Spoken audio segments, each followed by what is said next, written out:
চট্টগ্রামে আইনজীবী আলিফ হত্যায় ৩১ জনের বিরুদ্ধে বাবার মামলা, গ্রেফতার ৩৯।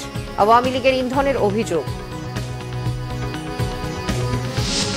২১ আগস্ট গ্রেনেড হামলা মামলায় আগামীকাল হাইকোর্টের রায়, মিলবে আসামিদের দণ্ড নিয়ে জিজ্ঞাসার জবাব। সংখ্যালঘু নির্যাতনের অভিযোগে বাংলাদেশিদের চিকিৎসা দেবে না কলকাতার জে.এন. রায় হাসপাতাল, সম্পর্কে নেতিবাচক প্রভাবের শঙ্কা পররাষ্ট্র উপদেষ্টার। বাংলার আকাশে শকুন উঠছে বলেছেন ডক্টর শফিক। অন্তর্বর্তী সরকার ব্যর্থ হলে কারো অস্তিত্ব রাখবে না শেখ হাসিনা, বলেছেন সার্জিস। দেখছিলেন ক্রাউন সিমেন্ট সংবাদ শিরোনাম, এবারে বিস্তারিত। চট্টগ্রামে আইনজীবী সাইফুল ইসলাম আলিফ হত্যার ঘটনায় ৩১ জনের বিরুদ্ধে মামলা করেছেন তার বাবা জামাল উদ্দিন। এছাড়া আদালতে আইনজীবী ও পুলিশের ওপর হামলা ভাঙচুরের অভিযোগে ১১৬ জনের বিরুদ্ধে মামলা করেছেন নিহত সাইফুলের ভাই। শনিবার সকালে নগরীর কোতোয়ালি থানায় মামলা দুটি দায়ের করা হয়। এর আগে চট্টগ্রাম আদালত চত্বরে পুলিশের ওপর হামলা ও ভাঙচুরের ঘটনায় ৭৬ জনের নাম উল্লেখ ও অজ্ঞাত ১,৪৭৯ জনকে আসামি করে মামলা দায়ের করে পুলিশ। গত মঙ্গলবার চট্টগ্রাম আদালতে ইসকনের বহিষ্কৃত নেতা চিন্ময় দাসের জামিন না মঞ্জুর করার পর সহিংসতায় নিহত হন আইনজীবী সাইফুল ইসলাম আলিফ। নিহতের ইস্যুকে কেন্দ্র করে এখন পর্যন্ত কোতোয়ালি থানায় আমাদের মোট ৫টি মামলা রুজু হয়েছে। এর মধ্যে পুলিশের বাদী হয়ে এখানে ৩টি মামলা রুজু হয়েছে এবং নিহতের পরিবার বাদী হয়ে মোট ২টি মামলা রুজু করেছে, একটি হত্যা মামলা এবং অন্যটি আদালতে আইনজীবীদের মারধর, গাড়ি ভাঙচুর ইত্যাদি ইস্যুকে কেন্দ্র করে ২টি মামলা রুজু হয়েছে। এই সকল মামলাতে আমাদের এখন পর্যন্ত ৩৯ জন গ্রেপ্তার আছেন। একটি ভিডিও ফুটেজ আমাদের হাতে এসছে, সেটাকে আমরা পুঙ্খানুপুঙ্খভাবে বিশ্লেষণ করছি। এই ভিডিও ফুটেজ বিশ্লেষণ করে সরাসরি হত্যায় জড়িত ছিল এমন ৩ জনকে আমরা ইতিমধ্যেই গ্রেপ্তার করেছি। বঙ্গবন্ধু এভিনিউয়ে ২১ আগস্ট গ্রেনেড হামলার ঘটনায় হত্যা ও বিস্ফোরক দ্রব্য আইনের মামলায় আসামিদের ডেথ রেফারেন্স আপিল ও জেল আপিলের ওপর হাইকোর্টের রায় আগামীকাল জানা যেতে পারে। আজ সুপ্রিম কোর্টের ওয়েবসাইটে দেখা যায় বিচারপতি এ.কে.এম. আসাদুজ্জামান ও বিচারপতি সৈয়দ এনায়েত হোসেনের সমন্বয়ে গঠিত হাইকোর্ট বেঞ্চে রবিবারের কার্যতালিকায় রায়ের জন্য রয়েছে। এর আগে হাইকোর্টের একই বেঞ্চ ২১ নভেম্বর আসামিদের ডেথ রেফারেন্স ও আপিলের উপর শুনানি গ্রহণ শেষ করেন। সেদিন আদালত মামলা দুটোর রায়ের জন্য অপেক্ষমান রাখেন। রাজধানীর বঙ্গবন্ধু এভিনিউয়ে ২০০৪ সালের ২১ আগস্ট গ্রেনেড হামলার ঘটনা ঘটে। এই ঘটনায় করা মামলায় ২০১৮ সালের ১০ অক্টোবর ঢাকার দ্রুত বিচার ট্রাইব্যুনাল ১ রায় দেন। রায়ে সাবেক স্বরাষ্ট্র প্রতিমন্ত্রী লুৎফুজ্জামান বাবর ও সাবেক শিক্ষা উপমন্ত্রী আব্দুস সালাম পিন্টু সহ ১৯ জনের মৃত্যুদণ্ড দেওয়া হয়। এছাড়া বিএনপির ভারপ্রাপ্ত চেয়ারম্যান তারেক রহমান সহ ১৯ জনের যাবজ্জীবন ও ১১ জনের বিভিন্ন মেয়াদে কারাদণ্ড ও অর্থদণ্ডের আদেশ দেন বিচারিক আদালত। ২১ আগস্ট গ্রেনেড হামলার মামলা ডেথ রেফারেন্স আসামিদের আপিল ও জেল আপিলের ওপর হাইকোর্টে গত ৩১ অক্টোবর শুনানি শুরু হয়। সংখ্যালঘু হিন্দুদের উপর কথিত নির্যাতনের অভিযোগ এনে বাংলাদেশি রোগীদের চিকিৎসা না দেওয়ার সিদ্ধান্ত নিয়েছে কলকাতার জে.এন. রায় হাসপাতাল। শুক্রবার একাধিক ভারতীয় সংবাদ মাধ্যম জানিয়েছে, পশ্চিমবঙ্গের হাসপাতালটি অনির্দিষ্টকালের জন্য বাংলাদেশি রোগীদের চিকিৎসা দেবে না বলে একটি বিজ্ঞপ্তি জারি করেছে। বাংলাদেশে ভারতীয় পতাকার অবমাননা এবং সংখ্যালঘু হিন্দুদের উপর অত্যাচারের প্রতিবাদে হাসপাতাল কর্তৃপক্ষ এই সিদ্ধান্ত নিয়েছে। এছাড়া জে.এন. রায় হাসপাতালের কর্মকর্তা শুভ্রাংশু ভক্ত অন্যান্য হাসপাতালগুলোকে একই ধরনের পদক্ষেপ নেওয়ার আহ্বান জানিয়েছেন। এর আগে ভারতের জাতীয় পতাকার অবমাননার প্রতিবাদে বাংলাদেশি রোগী দেখা বন্ধ করেন ভারতীয় স্ত্রীরোগ বিশেষজ্ঞ ইন্দ্রনীল সাহা। পররাষ্ট্র উপদেষ্টা মোহাম্মদ তৌহিদ হোসেন বলেছেন, ভারতের মিডিয়া যে ভূমিকা নিয়েছে তাতে বাংলাদেশের সাথে সম্পর্কে নেতিবাচক প্রভাব পড়বে। রাজধানীতে বাংলাদেশ ভারত সম্পর্ক নিয়ে এক সেমিনারে কথা বলেন তিনি। পররাষ্ট্র উপদেষ্টা বলেন, দুদেশের সম্পর্ক এমন হবে যাতে উভয় দেশ লাভবান হয়। ৫ আগস্টের পরে বাংলাদেশ ভারতের অন্যরকম সম্পর্ক হচ্ছে, এটা মেনে নিয়ে এগিয়ে যেতে হবে বলে মনে করেন পররাষ্ট্র উপদেষ্টা। তিনি বলেন, পৃথিবীর অনেক দেশের সীমান্ত আছে, কিন্তু একমাত্র বাংলাদেশ ভারত সীমান্তে হত্যাকাণ্ড হয়। পৃথিবীর সব বর্ডারের অপরাধ হয় উল্লেখ করে তৌহিদ হোসেন প্রশ্ন তোলেন, অপরাধ হলে কি গুলি করে মানুষ মারতে হবে? পররাষ্ট্র উপদেষ্টা স্বীকার করেন, জাতীয় ঐক্য না থাকার কারণে আমরা অনেক জায়গায় পিছিয়ে গেছি।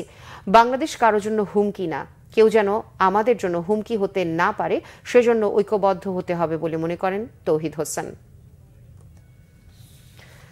বিএনপি নেতারা বলেছেন, বর্তমান সরকার যদি ভালোভাবে বিদায় নিতে চায় তাহলে তাদের দ্রুত নির্বাচনী রোডম্যাপ ঘোষণা করা উচিত, আর মূল সংস্কারগুলো করবে একটি নির্বাচিত সরকার। জাতীয় প্রেস ক্লাবে এক আলোচনা সভায় বিএনপি স্থায়ী কমিটির সদস্য ডক্টর খন্দকার মোশাররফ হোসেন বলেন, জনগণের মধ্যে বিভক্তি সৃষ্টি করতে নানা ষড়যন্ত্র করছে পতিত সরকারের দোসরেরা। এসব ষড়যন্ত্র ধূলিসাৎ করে দিয়ে বর্তমান সরকারের উচিত গ্রহণযোগ্য নির্বাচনের ব্যবস্থা করা। বলেন, ছাত্র জনতার আন্দোলনের ফসল হচ্ছে বর্তমান সরকার, কিন্তু তাদের মেয়াদ কখনো অনির্দিষ্টকালের জন্য হতে পারে না। এদিকে জাতীয় প্রেস ক্লাবের সামনে এক আলোচনায় বিএনপি চেয়ারপারসনের উপদেষ্টা জয়নাল আবেদিন ফারুক বলেন, পতিত স্বৈরাচার ভারতে বসে দেশকে অস্থিতিশীল করার ষড়যন্ত্র করছে। নির্বাচিত সরকার ছাড়া অপশক্তিকে দমন করা যাবে না। সরকারের উচিত দ্রুত নির্বাচনের রোডম্যাপ ঘোষণা করা। আগামী নির্বাচনে বিএনপি জয়লাভ করলেও একা সরকার গঠন করবে না। সকল দল নিয়ে একটা জাতীয় সরকার গঠন করা হবে। রাজধানীর ব্র্যাক সেন্টারে এনডিএম প্রস্তাবিত রাষ্ট্র সংস্কার প্রস্তাবনা শীর্ষক এক সেমিনারে কথা বলেন বিএনপির স্থায়ী কমিটির সদস্য আমির খসরু মাহমুদ চৌধুরী। সেমিনার প্রধান উপদেষ্টার প্রেস সচিব শফিকুল আলম বলেন, শুধু রাজনৈতিক দল নয়, সব শ্রেণীর মানুষকে নিয়েই রাষ্ট্র সংস্কারের কাজ করা হবে। সংস্কারের আগে নির্বাচন দিলে তরুণ প্রজন্ম অন্তর্বর্তী সরকারকে কাঠগড়ায় দাঁড় করাবে। বক্তারা বলেন, বিগত 14 বছরে বিচার বিভাগের স্বাধীনতা ধ্বংস করে আইন নিজেদের স্বার্থে ব্যবহার করেছে ফ্যাসিস্ট আওয়ামী সরকার। তাদের চিহ্নিত করে বহিষ্কার করতে হবে। আগামী নির্বাচনে গণহত্যাকারী আওয়ামী লীগকে নিষিদ্ধ করতে হবে। সেমিনারে এডিএম এর চেয়ারম্যান ববি হাজ্জাজ বলেন, দেশের সংস্কার প্রয়োজন। প্রতিটি রাজনৈতিক দলের দায়িত্ব রয়েছে এই সংস্কারে অংশ নেওয়া। আলোচিত্রী শহীদুল আলম বলেন, প্রস্তাব রয়েছে অনেক, কিন্তু প্রয়োগ ও বাস্তবায়ন কিভাবে হবে তা চিন্তার বিষয়। গণ অধিকার পরিষদের একাংশের সাধারণ সম্পাদক রাশেদ খান বলেন, জাতীয় পার্টি দেশের রাজনীতিকে ধ্বংস করেছে। ভারতের মিডিয়া দেশের পরিস্থিতি নিয়ে প্রতিনিয়ত মিথ্যাচার করে চলছে। সরকার রাজনৈতিক দলগুলোকে আস্থায় রাখতে ব্যর্থ হয়েছে। বাংলাদেশ জামায়াত ইসলামীর আমির ডাক্তার শফিকুর রহমান বলেছেন, বাংলার আকাশে কিছু শকুন ঘুরে বেড়াচ্ছে। তীর্যক দৃষ্টি রাখতে হবে যেন কোনো শকুন মাটিতে নামতে না পারে। বিকেলে সাতক্ষীরার সরকারি বালক উচ্চ বিদ্যালয় মাঠে এক কর্মী সমাবেশে তিনি এসব কথা বলেন। ছাত্র জনতার রক্তের বিনিময়ে স্বৈরাচার বিদায় নিয়েছে উল্লেখ করে ডাক্তার শফিক বলেন, সবাইকে ঐক্যবদ্ধ থাকতে হবে যেন বাংলার মাটিতে স্বৈরাচার আর দাঁত বসাতে না পারে। আগামীতে একটি সম্প্রীতির বাংলাদেশ বিনির্মাণ করতে চান জানিয়ে তিনি বলেন, সমাজের প্রতিটি মানুষের অধিকার নিশ্চিত করতে চায় তার দল। দীর্ঘ 17 বছর পর জামায়াত ইসলামের রাজধানী নামে খ্যাত সাতক্ষীরার এই কর্মী সমাবেশে ব্যাপক জনসমাগম হয়। অন্তর্বর্তী সরকার ব্যর্থ হলে কারোরই অস্তিত্ব রাখবে না শেখ হাসিনা ও তার দোসরেরা, বলেছেন জুলাই শহীদ স্মৃতি ফাউন্ডেশনের সাধারণ সম্পাদক সার্জিস আলম। সকালে ময়মনসিংহে শহীদ পরিবারে আর্থিক সহায়তা প্রদান অনুষ্ঠানে তিনি কথা বলেন। সার্জিস বলেন, খুনি হাসিনা ও তার দোসরেরা সব দিক দিয়ে চেষ্টা করছে যেন এই সরকার সফল না হয়। যে স্বপ্ন ও স্পিরিট নিয়ে অভ্যুত্থান হয়েছে তা রক্ষা করতে হবে।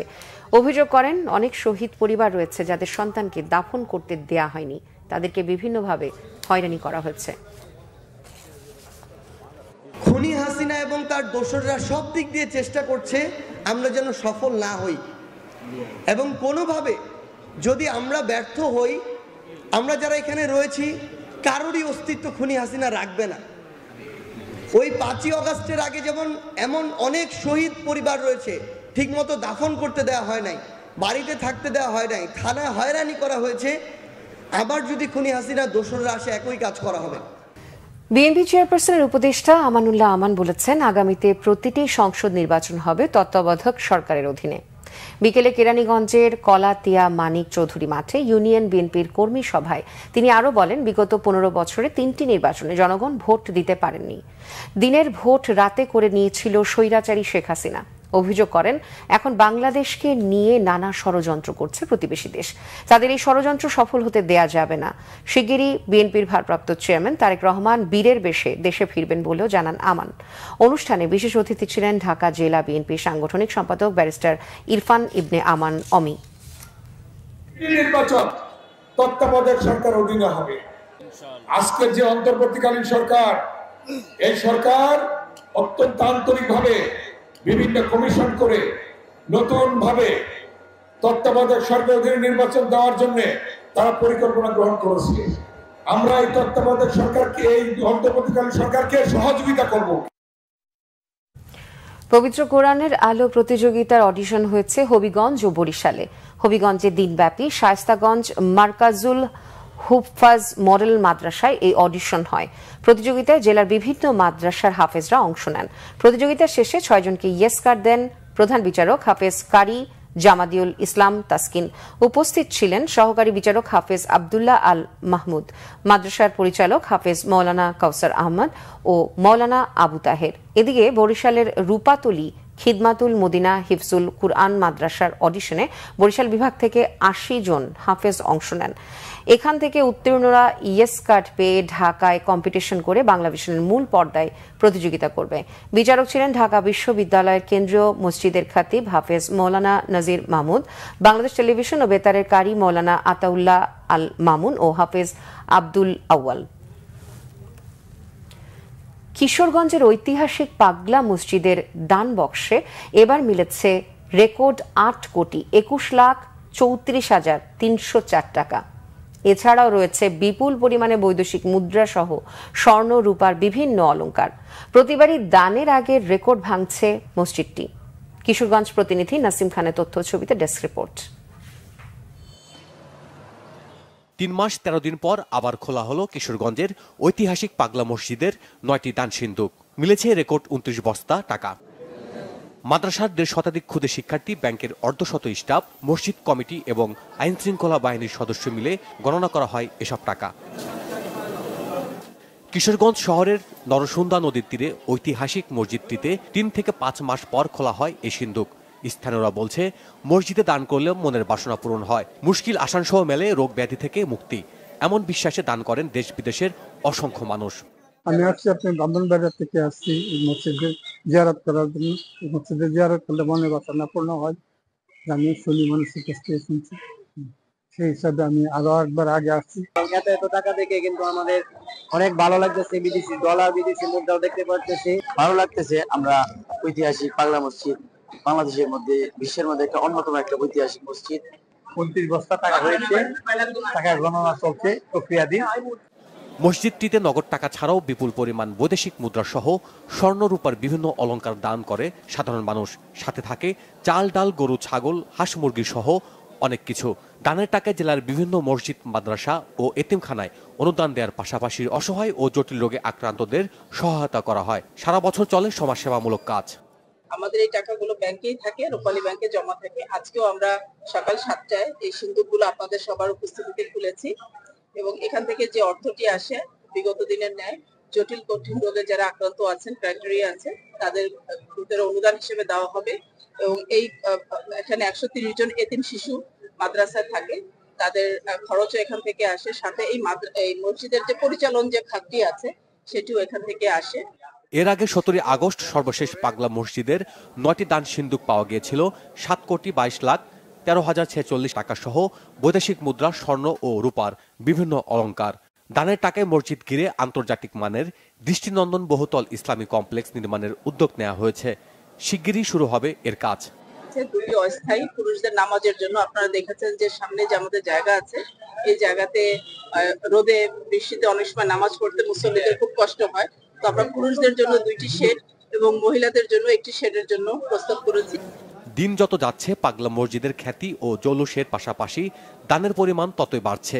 জনশ্রুতি রয়েছে, পাগলাবেশী এক আধ্যাত্মিক পুরুষ খরস্রোতা নরসুন্দা নদীর মধ্যস্থলে মাদুর পেতে বসে এসে বর্তমান মসজিদের কাছে থামেন। তাকে ঘিরে সেখানে অনেক ভক্তকুল সমবেত হন। ওই পাগলের মৃত্যুর পর সমাধির পাশে এই মসজিদটি গড়ে ওঠে। পরে কালক্রমে এটি পাগলা মসজিদ নামে পরিচিতি পায়। Bangla vision news desk. দেশের বিভিন্ন জায়গার আরো কিছু খবর নিয়ে এখন একটি ডেস্ক রিপোর্ট। বাংলাদেশ নৌবাহিনীতে যুক্ত হলো নতুন জাহাজ বিষখালী। নৌবাহিনী প্রধান অ্যাডমিরাল এম নাজমুল হাসান আনুষ্ঠানিকভাবে জাহাজটি কমিশনিং করেন। এ সময় তিনি বলেন, বাংলাদেশ নৌবাহিনীকে একটি আধুনিক, শক্তিশালী ও সক্ষম নৌবাহিনী হিসেবে গড়ে তোলা হবে। শনিবার সকালে বাংলাদেশ নৌবাহিনীর তিতুমির ঘাটিতে এই জাহাজটি উদ্বোধন করা হয়। বিএনপি চেয়ারপারসনের উপদেষ্টা জহিরুদ্দিন স্বপন বলেছেন, নির্বাসিত গণতন্ত্র পুনর্বাসনে জুলাই আগস্ট অভ্যুত্থানের রক্তাক্ত ইতিহাস স্কুল মাদ্রাসার পাঠ্যপুস্তকে এখনই অন্তর্ভুক্ত করার সঠিক সময়। বরিশালে বাংলাদেশ শিক্ষক সমিতির আগলঝোড়া শাখার আয়োজনে এক মতবিনিময় সভায় তিনি একথা বলেন। জনসভা করেছে পটুয়াখালীর বাউফল উপজেলার 13 নম্বর আদাবাড়িয়া বিএনপি। মাধবপুর নিশিকান্ত মাধ্যমিক বিদ্যালয় মাঠে এতে প্রধান অতিথি ছিলেন বিএনপির জাতীয় নির্বাহী কমিটির সহদপ্তর সম্পাদক মোহাম্মদ মুনির হোসেন। জাতীয় বিপ্লব ও সংহতি দিবস উপলক্ষে আলোচনা সভা করেছে চট্টগ্রাম ওয়াসা শ্রমিক কর্মচারী দল। সভায় বক্তারা বলেন, বিগত 15 বছর ওয়াসাকে স্বৈরাচারী সরকার ইচ্ছামতো ব্যবহার করেছে। বক্তব্য রাখেন বিভাগীয় শ্রমিক দলের সভাপতি AM নাজিমুদ্দিন, চট্টগ্রাম মহানগর বিএনপি সদস্য সচিব নাজিমুর রহমান, বিভাগীয় শ্রমিক দলের সাধারণ সম্পাদক কাজী শেখ নুরুল্লাহ বাহার সহ অন্যরা। জুলাই আগস্ট ছাত্র জনতার অভ্যুত্থানে শহীদদের স্মরণ সভা হয়েছে চাঁপাইনবাবগঞ্জে। সকালে জেলা প্রশাসনের আয়োজনে শহীদ সাটুহাল অডিটোরিয়ামে এতে সভাপতিত্ব করেন জেলা প্রশাসক আব্দুস সামাদ। পরে আহত ও নিহতদের পরিবারের সদস্যদের আর্থিক সহায়তা দেওয়া হয়। সামাজিক সম্প্রীতি বজায় রাখার লক্ষ্যে দিনব্যাপী আন্তঃধর্মীয় সংলাপ হয়েছে ঠাকুরগাঁওয়ে। সকালে সদর উপজেলার হলরুমে সংলাপে দেশের শান্তি প্রতিষ্ঠায় ধর্মীয় বিভেদ ভুলে একসাথে কাজ করার আহ্বান জানান বক্তারা। জেলা লিগ্যাল এইডের প্যানেল আইনজীবীদের নিয়ে শিশু বিষয়ক আইনের উপর দুদিনের কর্মশালা শেষ হয়েছে ঝালকাঠিতে। জেলা ও দায়রা জজ আদালত ভবনে এ কর্মশালায় প্রধান অতিথি ছিলেন জেলা ও দায়রা জজ মোহাম্মদ রহিবুল ইসলাম। কৃষকদের মাঝে কৃষি প্রযুক্তি সমূহ যথাযথভাবে সম্প্রসারণের জন্য সেমিনার হয়েছে রংপুরে। স্থানীয় কৃষি তথ্য সার্ভিস আঞ্চলিক কার্যালয়ে সেমিনারের উদ্বোধন করেন কৃষি সম্প্রসারণ অধিদপ্তর রংপুর অঞ্চলের অতিরিক্ত পরিচালক ওবায়দুর রহমান মন্ডল। মৌলভীবাজার বিএনএসবি চক্ষু হাসপাতালের সহযোগিতায় দিনব্যাপী ফ্রি চক্ষু ক্যাম্পের উদ্বোধন করা হয়েছে। উদ্বোধন করেন বিএনপি চেয়ারপারসনের উপদেষ্টা মাহিদুর রহমান। এতে 5 শতাধিক রোগীকে চক্ষু সেবা দেওয়া হয়। সাতক্ষীরায় দুস্থ অসহায় ও হতদরিদ্র পরিবারের মাঝে ছাগল বিতরণ করা হয়েছে। সদর উপজেলার আখড়াখোলা জান্নাতুল ফেরদৌস মসজিদ মাঠে দাতব্য সংস্থা সোয়াবের উদ্যোগে ছাগল বিতরণ করেন বিএনপির কেন্দ্রীয় নির্বাহী কমিটির সদস্য মামুন হাসান। অসহায় ও দরিদ্রদের মাঝে বিতরণের জন্য সিলেটের জেলা প্রশাসকের কাছে 400 কম্বল হস্তান্তর করেছে বেসরকারি সংস্থা আশা। সকালে সিলেটের জেলা প্রশাসক মোহাম্মদ শেখ মাহবুব মুরাদের কাছে কম্বল হস্তান্তর করেন আশা নেতৃবৃন্দ। Arafat Rahman cocoa futsal gold cup টুর্নামেন্টের ফাইনাল অনুষ্ঠিত হয়েছে কক্সবাজারে। চকরিয়া হাঁসের দিঘি স্পোর্টিং ক্লাবের আয়োজনে খেলায় টাইব্রেকারে মুসলিম নগর জ্বলন্ত আগুন টাইগার্স ক্লাব 3-2 গোলে সততা স্পোর্টিং ক্লাবকে পরাজিত করে চ্যাম্পিয়ন হয়। খেলা শেষে পুরস্কার বিতরণ করেন টুর্নামেন্ট পরিচালনা কমিটির সদস্য সচিব সাইফুল ইসলাম সাইফ ও চকরিয়া উপজেলা বিএনপির আহ্বায়ক আলহাজ এনামুল হক। Banglavision news desk. সংবাদ শেষ করব ক্রাউন সিমেন্ট শিরোনামগুলো আরো একবার জানিয়ে।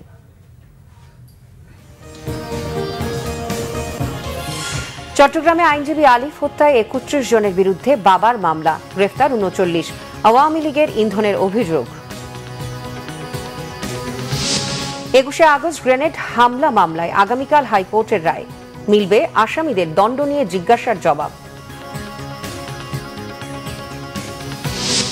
সংখ্যালঘু নির্যাতনের অভিযোগে বাংলাদেশিদের চিকিৎসা দেবে না কলকাতার JN রায় হাসপাতাল, সম্পর্কে নেতিবাচক প্রভাবের শঙ্কা পররাষ্ট্র উপদেষ্টার। বাংলার আকাশে শকুন উঠছে বলেছেন ডক্টর শফিক। অন্তর্বর্তী সরকার ব্যর্থ হলে কারো অস্তিত্ব রাখবে না শেখ হাসিনা, বলেছেন সার্জিস। এই ছিল এখনকার মতো। পরে সংবাদ সন্ধ্যা 7:30টায়। এছাড়া বাংলাভিশন সংবাদ ও সংবাদ সংশ্লিষ্ট অনুষ্ঠান দেখতে ভিজিট করুন www.bbnews24.com ও facebook.com/banglavisionnews এবং সাবস্ক্রাইব করুন youtube.com/banglavisionnews। এতক্ষণ সাথে থাকার জন্য ধন্যবাদ সবাইকে।